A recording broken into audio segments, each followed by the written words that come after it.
उधर अफगानिस्तान के मीडिया के मुताबिक तालिबान ने ऐलान कर दिया कि वो पूरी दुनिया में शरिया कानून लागू करना चाहते हैं और इसके जरिए तालिबान पूरी दुनिया पर राज करने का सपना देख रहे हैं। खबर के मुताबिक अफगानिस्तान के सुप्रीम लीडर अखुंजादा ने काबुल में हुए एक कार्यक्रम के दौरान अपने खतरनाक मंसूबे को सामने रखा, जिसमें उन्होंने तालिबानी जिहाद का जिक्र करते हुए ऐलान किया कि अब इसे पूरी दुनिया में फैलाने का वक्त आ गया है। अखुंजादा के मुताबिक जिस तरह अफगानिस्तान में शरिया कानून लागू किया गया, उसी तरह पूरी दुनिया में इसे लागू करने में जुट जाना चाहिए।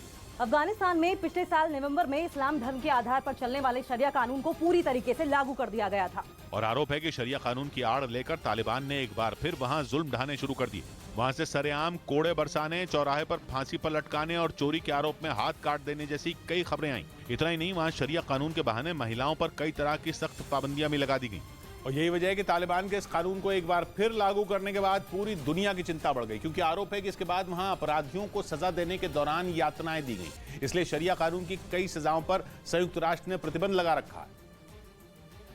लेकिन इसके बाद भी अफगानिस्तान के सुप्रीम लीडर अखुंजादा ने इसे पिछले साल पूरे अफगानिस्तान में लागू कर दिया था, जिसके बाद एक बार फिर इस बात की आशंका भी बढ़ गई कि वहां न सिर्फ क्रूरता से सजाएं दी जाएंगी, बल्कि महिलाओं की स्थिति और भी बदतर हो जाएगी। क्योंकि इससे पहले 1996 से लेकर 2001 के बीच तालिबान ने शरिया कानून की आड़ में महिलाओं पर ही ज्यादा अत्याचार किए थे। तब महिलाओं के लिए टीवी, संगीत और सिनेमा पर रोक लगा दी गई थी। 10 साल से बड़ी लड़कियों के स्कूल जाने पर भी पाबंदी थी। इतना ही नहीं, महिलाओं को परिवार के किसी पुरुष के साथ ही घर से बाहर जाने की इजाजत थी। और पिछले साल तालिबान के शरिया कानून लागू करने के बाद भी कई ऐसे फैसले लिए गए जिन्होंने अफगानिस्तान के लोगों को दहला दिया। उन्हें इस बात का डर सताने लगा कि तालिबान कहीं फिर क्रूरता की सारी हदें पार न कर जाएं।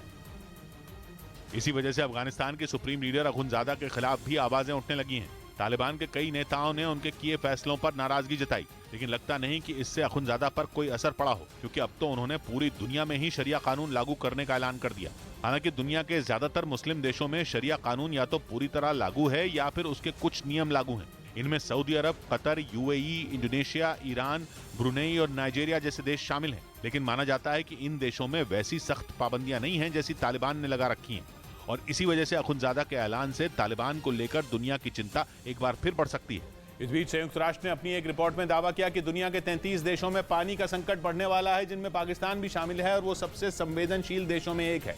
पाकिस्तान की मीडिया ने यह मुद्दा जोर शोर से उठाया और दावा किया कि पाकिस्तान में अब पानी के लिए भी मारामारी होगी। मतलब पहले आटा, फिर तेल और अब पानी भी पाकिस्तान के लोगों के लिए आफत बनेगा। क्योंकि संयुक्त राष्ट्र ने अपनी एक रिपोर्ट में दावा किया कि दुनिया के 33 देशों में पानी का संकट बढ़ने वाला है, जिनमें 22 देश ऐसे हैं जिन्हें पानी के लिहाज से असुरक्षित कैटेगरी में रखा गया और इन 22 देशों में पाकिस्तान भी शामिल है। संयुक्त राष्ट्र ने अपनी रिपोर्ट में दावा किया कि दुनिया भर में जल संसाधन घटे हैं